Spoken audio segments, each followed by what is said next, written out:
We'll start this video with a couple questions related to the last video. Which of the following is stimulated by calcitonin?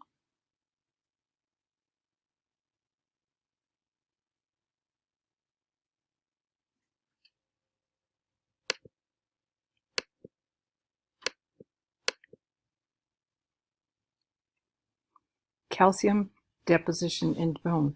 Remember, calcitonin lowers blood calcium. Where's it going to go? We might put it into bone or excrete it. The adrenal glands are on top of each kidney, adrenal, and two regions, the inner and outer region. The outer is the cortex, the inner is the medulla, and the medulla is yellow because there are lipid hormones there. So here's this pyramid shape, the outer cortex and the inner medulla. The adrenal cortex produces corticosteroids. These are steroid hormones, and they're involved in metabolism.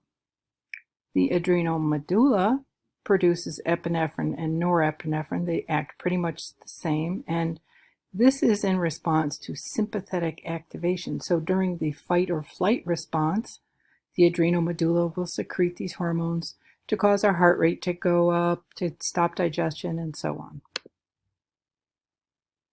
on. There are regions, zones in this adrenal cortex, and we do not need to know those different zones.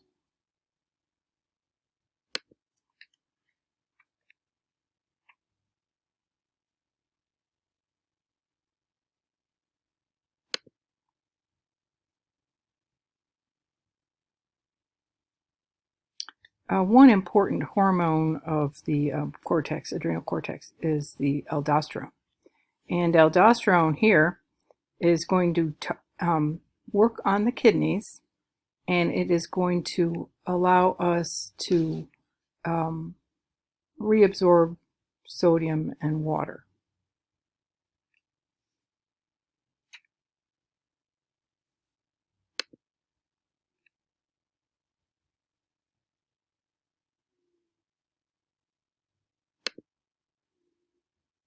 What organ, oh, this is a tough one, sits closest to the adrenal gland and determined its name? Kidney. Which part of the adrenal gland has 3 layers called zones? That's the cortex. Which region of the adrenal gland secretes epinephrine? And that's the medulla. Which adrenal hormones are stimulated by adrenocorticotropic hormone? Cortisol, that's the stress hormone. The pancreas, you know about the pancreas because of the huge epidemic of diabetes in this country. The pancreas is both an endocrine and an exocrine gland. The exocrine function is 99% of its volume, and that is producing digestive enzymes. And so those digestive, remember, an exocrine gland secretes its hormones through a duct. And so those digestive enzymes are going to accumulate in this pancreatic duct, travel down here, and be released into the duodenum. And so these are all digestive enzymes. So as food leaves the stomach, which is up here, and enters the duodenum, these digestive enzymes will start working on them. The endocrine function is the glucose regulation that you know more about, I think. The islets of Langerhans or pancreatic islets produce 2 hormones. They produce glucagon and insulin. These 2 hormones have opposite effects on glucose. So we know about insulin. Insulin lowers blood glucose, basically by telling it to go into the cells to be used up, and glucagon will raise blood glucose levels. The alpha cells produce glucagon, the beta cells produce insulin. So both these two hormones are both very important in regulating blood glucose levels.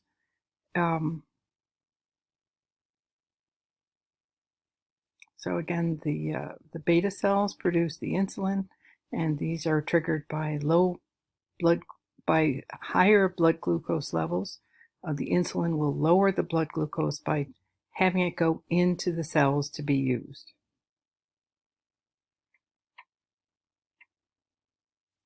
When we raise glucose levels with glucagon, it increases the rate of glycogen breakdown. Remember, glycogen is our own personal storage form of glucose in our liver. So here's our little scenario of blood glucose levels changing. So rising blood glucose levels. So this could be, you've had your breakfast and your blood glucose levels rise. Beta cells secrete insulin. And look at all these things that are going to take place.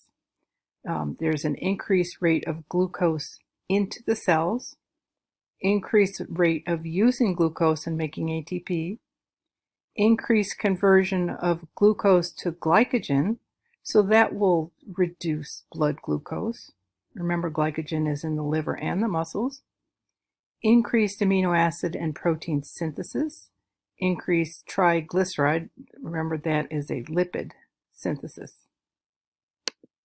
And this is going to restore and lower our blood glucose levels.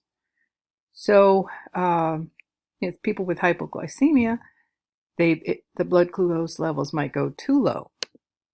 In this case, alpha cells will secrete glucagon, and the glucagon will cause the breakdown of glycogen to glucose and increased breakdown of fat to fatty acids, increased synthesis and release of glucose in the liver, all in order to raise blood glucose levels.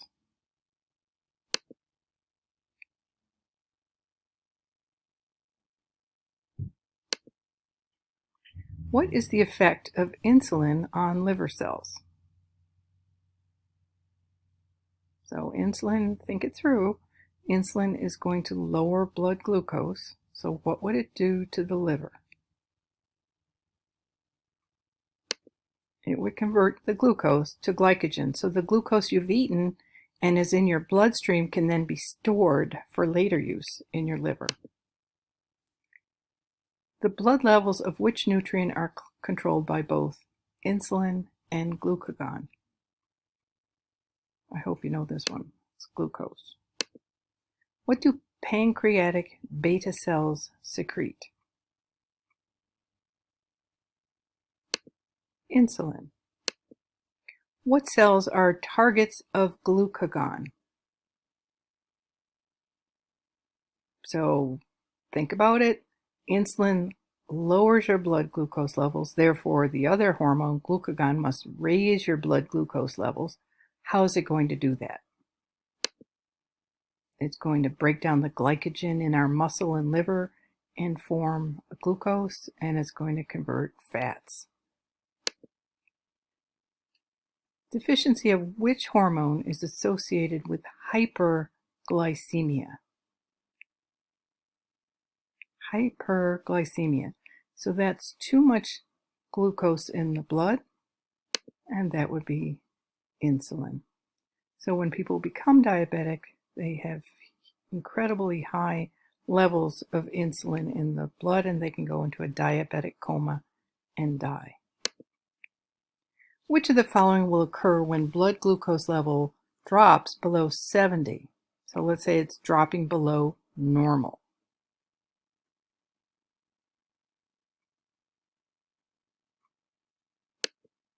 Adipose cells break down fats to fatty acids.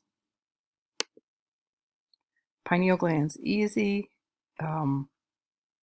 secretes melatonin. Melatonin has a higher production at night and the lowest production during the daylight hours.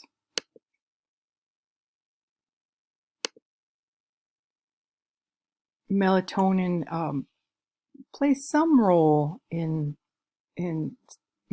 sexual maturation in humans. Blood levels of melatonin decline at puberty, and in some animals it's important in sperm production, egg production. So there are some functions of melatonin that aren't really well known.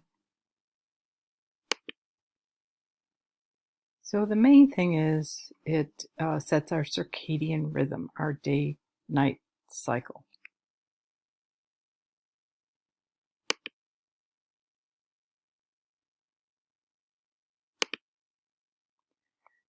So one goal for you is to truly understand the disease diabetes mellitus. It's an endocrine disorder characterized by high blood glucose levels, and that is called hyperglycemia. This will cause the kidneys to secrete glucose in the urine called glycosuria, and the urine volume will increase called polyuria. It disrupts metabolic activities throughout the body, and so what happens is if the cells cannot get glucose, that is, it's in the blood and not getting into the cells will shift to breaking down lipids and proteins for energy. And one of the byproducts of the breakdown of lipids is ketone bodies. Ketone bodies are produced in the low-carb diet, the Atkins diet. And people can lose a lot of weight on that extremely low-carb diet, but it can cause diabetic ketoacidosis. So type 1 is insulin-dependent diabetes. It is an autoimmune disorder. It's hereditary, and usually it develops before the age of 21. And these people do not make insulin. The beta cells have been destroyed, so they must have injections of insulin to live. Type 2 is more important for most of Americans. It's very common, and you are making insulin, but for some reason, the body just does not answer to insulin. The body is insulin resistant, and it does not do what it should do when insulin is available. And this is often associated with obesity. It's associated with a lifetime of high sugar input so that you're constantly getting peaks and troughs of insulin. And if you should be diagnosed with type 2 diabetes, read up on it, because they often say that 6 weeks of diet and exercise can reverse that diagnosis. So the goal is if you are diagnosed with type 2, the goal is not to go on medication. The goal is to reverse it, and that is quite possible. There are problems with diabetes, blindness, heart attacks, kidney failure, neuropathy, where you might feel tingling or pain in your toes or fingers, damage to peripheral tissues. If you have a wound, it may not heal well.